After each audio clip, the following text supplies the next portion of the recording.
नमस्ते विद्यार्थी मित्रांनो, मी सुमती सुरेश खलाटे। आज आपण इयत्ता 10वीच्या पुस्तकातील जगदीश खेबुडकरांची आकाशी झेप घेरे ही कविता पाहणार आहोत। बघा विद्यार्थी मित्रांनो, स्वसामर्थ्यावर अदम्य विश्वास ठेवून यशाची शिखरे पादाक्रांत करावीत असा नकळत विद्यार्थ्यांना संदेश देणारे कवी म्हणजेच जगदीश खेबुडकर। त्यांचा परिचय मी प्रथम आपल्याला करून देते। कोल्हापूर कलानगरी म्हणून प्रसिद्ध आहे। या कलानगरीमध्ये अनेक कलाकार, गीतकार, संगीतकार, या कलानगरीने अनेक गीतकार, संगीतकार आणि कलाकार दिले। त्यातील एक गीतकार म्हणजेच शब्दप्रभू जगदीश खेबुडकर यांनी आपल्या कर्तृत्वाने या कलानगरीचे नाव अजरामर केले। कोल्हापूरमधील हळदी या लहानशा गावामध्ये 10 मे 1932 रोजी त्यांचा जन्म झाला। छोट्याशा खेडेगावात बालपण गेले। करवीर नगरीचा अभिमान वाटावा असं आपल्या बोलण्यात, आपल्या वागण्यात जाणवून देणारे असे प्रतिभावंत कवी, लोकगीताचे काव्यबीज बालपणापासूनच मनात पेरले गेले। त्यामुळे प्रत्येक टप्प्यात त्यांची गीतं ही प्रभावशाली ठरली। वडिलांच्या शिक्षकी पेशामुळे लहानपणापासूनच मराठीचे बाळकडू घरात मिळाले। माध्यमिक शिक्षण शहरात जाऊन घेतले। वयाच्या 16व्या वर्षी त्यांनी आपले पहिले काव्य लिहिले।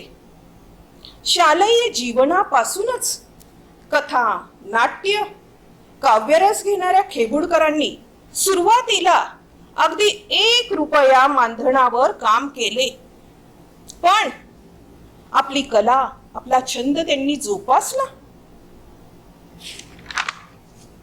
मोठे संकटही त्यांच्या छंदाला भेदू शकले नाहीत। गावाकडील जत्रेसाठी गाणी लिहिण्याची आवड असल्यामुळे लोकगीतावरील प्रभुत्व त्यांच्या काव्यात आपल्याला दिसते। 1956 साली त्यांनी रेडिओवर पहिलं भावगीत हे त्यांचं प्रसिद्ध झालं। प्रसिद्ध संगीतकार वसंत पवार यांनी ते ऐकलं आणि त्यांना चित्रपट गीत लिहिण्यासाठी वसंत पवारांनी बोलावून घेतलं। 1960 सालचे रसरंग फाळके पारितोषिक हे त्यांच्या लावणीला मिळालं। यानंतर भालजी पेंढारकरांच्या साधी माणसं, मोहित्यांची मंजुळा यासारख्या चित्रपटाची गीतं लिहिण्याची संधी त्यांना मिळाली। कमलाकर तोरणे, अनंत माने, दत्ता माने यांच्या चित्रपटातून जगदीश खेबुडकरांची गाणी गाजायला लागली। 1973 साली व्ही शांताराम यांच्या पिंजरा या चित्रपटासाठी जगदीश खेबुडकरांनी जवळजवळ 110 गाणी लिहिली आणि या 110 गाण्यांमधील 11 गाणी ही पिंजरा या चित्रपटामध्ये गायली गेलीत। ही जी गीतं आहेत ही आजही रसिकांच्या मनावर राज्य करताना आपल्याला दिसतात। बालगीतापासून प्रेमगीत, नांदी, पोवाडा, भक्तिगीत, अंगाई गीत, कीर्तन, वासुदेव, कोळी गीत, गण, गवळण, वग, हातग्याची गीते, भजन असे अनेक काव्यांचे प्रकार त्यांनी हाताळले। सर्व स्तरावरील लोकांसाठी गीतरचना त्यांच्याकडून सातत्याने होत होती। जगदीश खेबुडकर शिक्षकी पेशामध्ये असल्यामुळे त्यांचे मोलाचे मार्गदर्शन विद्यार्थ्यांना मिळाले। ते म्हणतात, प्रतिभा आपल्यामध्ये असेल तर ती योग्य वेळी बाहेर पडतेच। वाचनामुळे या प्रतिभेला शब्द सामर्थ्य लाभते। आपली कलाकृती ही किती कमी वेळात प्रसिद्धीला आली यापेक्षा ती किती काळ टिकते याला जास्त महत्व आहे. नाहीतर अशी कितीतरी पुस्तके, चारोळ्या, रचना येतात आणि जातात. या सगळ्या गदारोळात टिकते आणि आठवणीत राहते ते काव्य. जगदीश खेबुडकर हे प्रसिद्ध कवी, साहित्यिक, गीतकार, पटकथा, संवाद, लघुकथा, नाटक, दूरदर्शनवरील मालिका यासाठी त्यांनी साहित्य निर्मिती केली.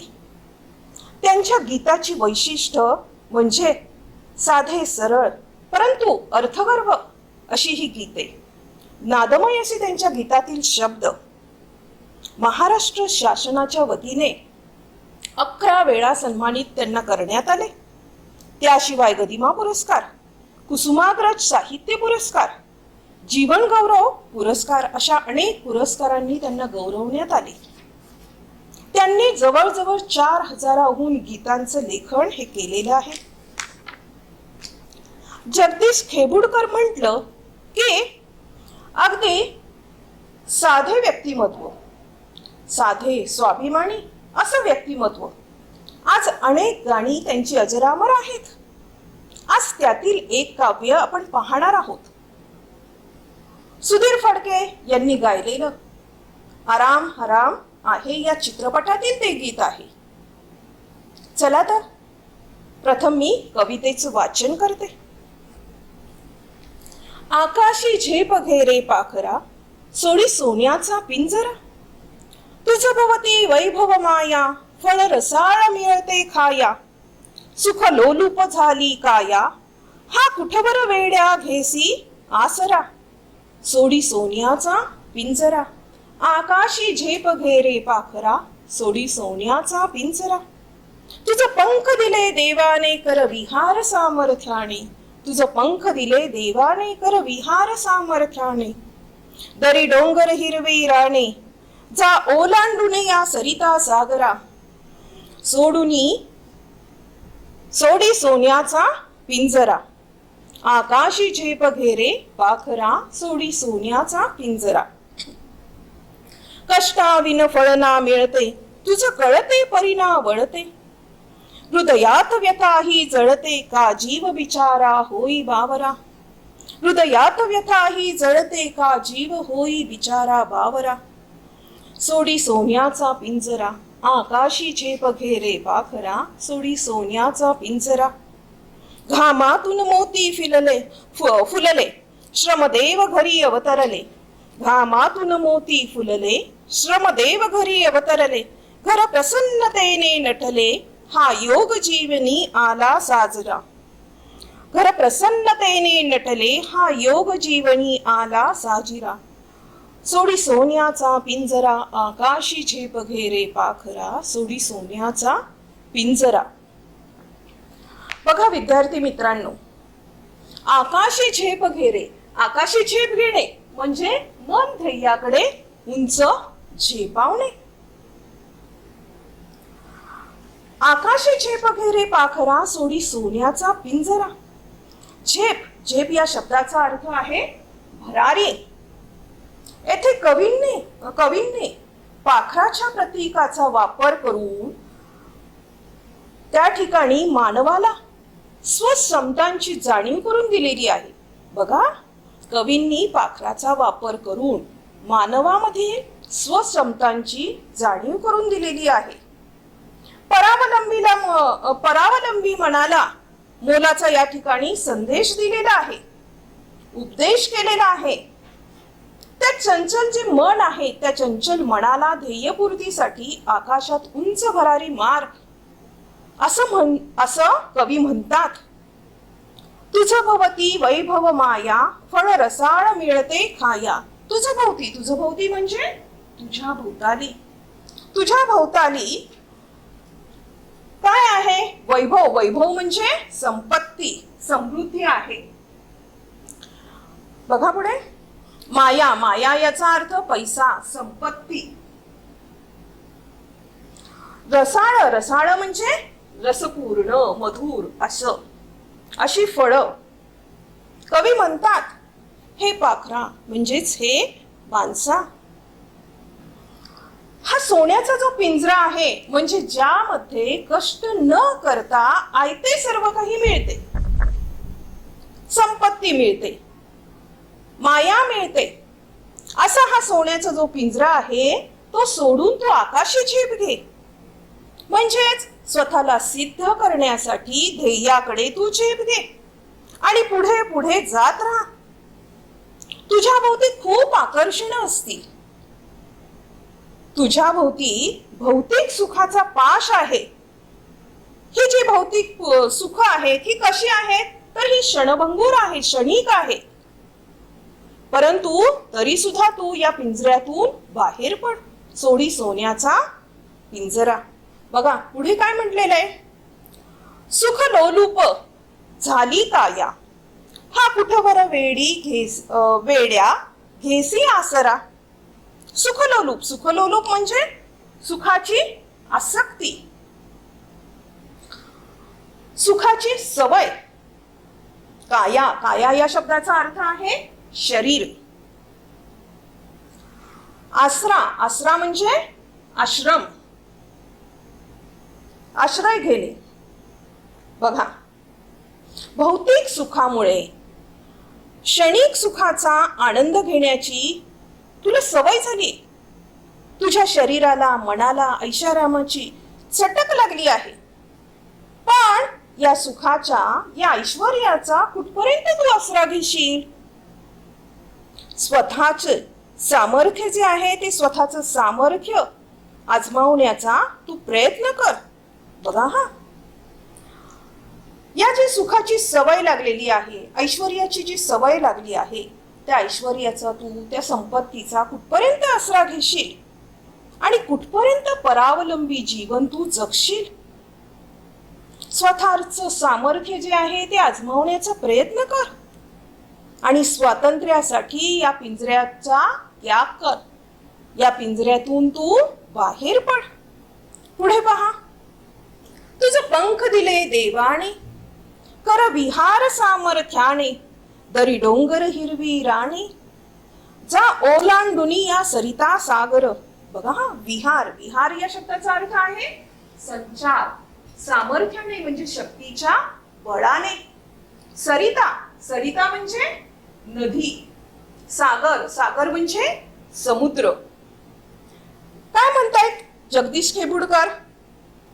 इथे माणसाला ते म्हणतायत, अरे देवाने तुला पंख दिले. पंख दिले म्हणजे सामर्थ्य दिले, त्याचा उपयोग तू कर.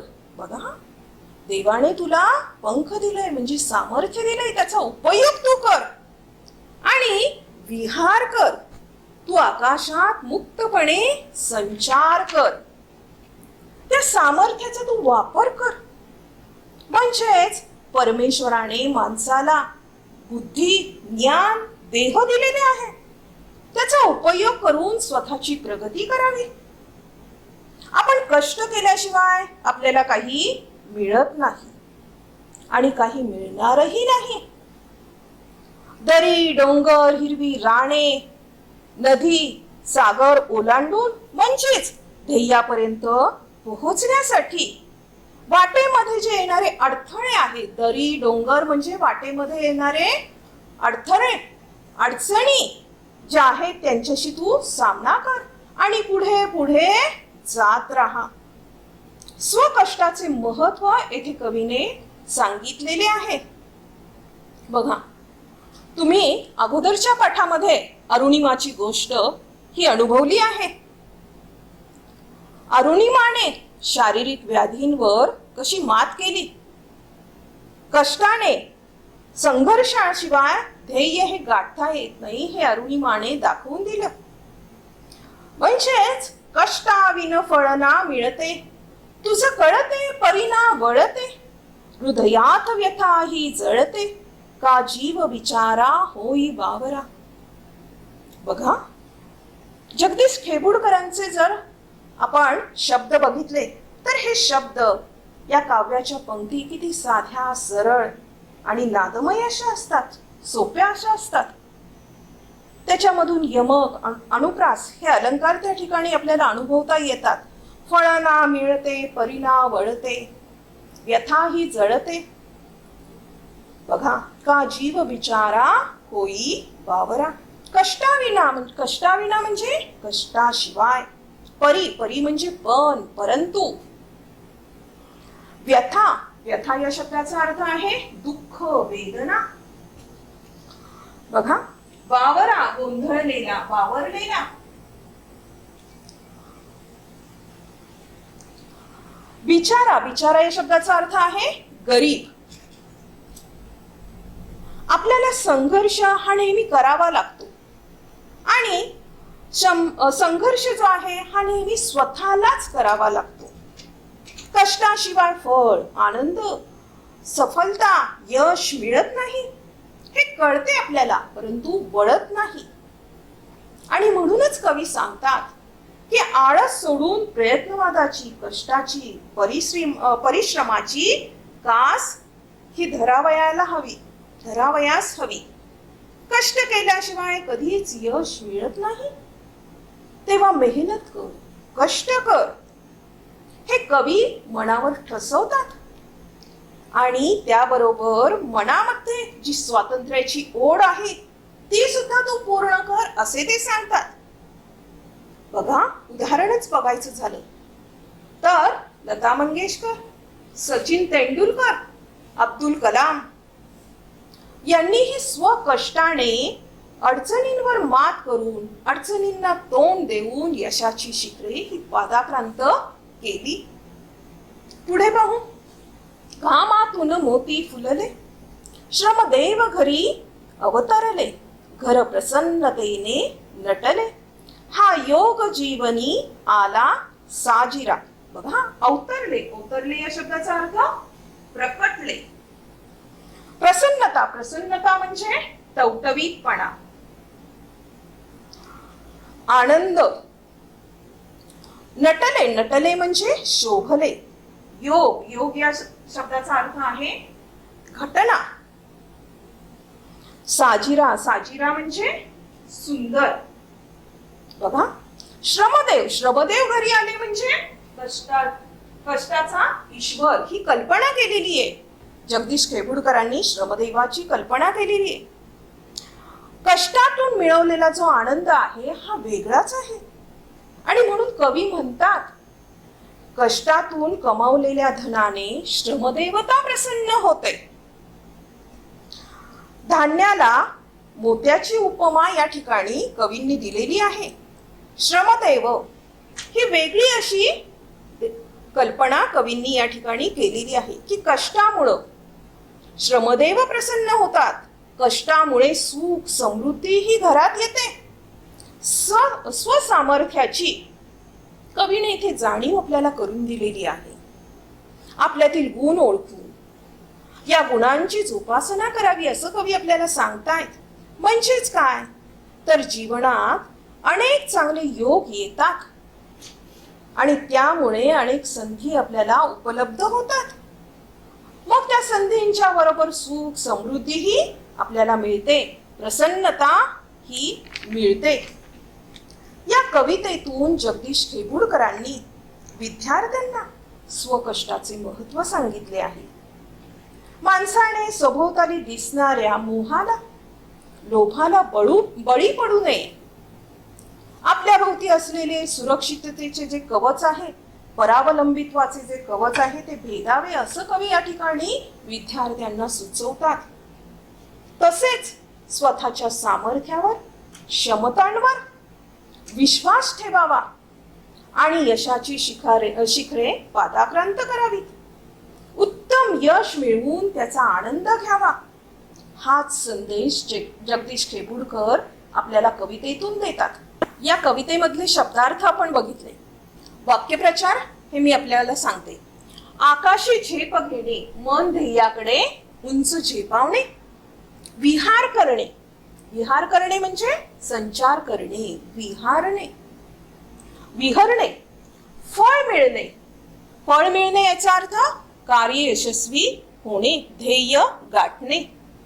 जीव बिचारा होणे म्हणजे जीव गोंधळून जाणे, बावरा होणे, घामातून मोती फुलणे, कष्टातून फळ यश मिळणे, जीवनात योग येणे म्हणजे आयुष्यात सुखकारक घटना घडणे, संधी उपलब्ध होणे आणि त्याच्यामुळे यश हे आपल्याला प्राप्त होते. धन्यवाद मित्रांनो.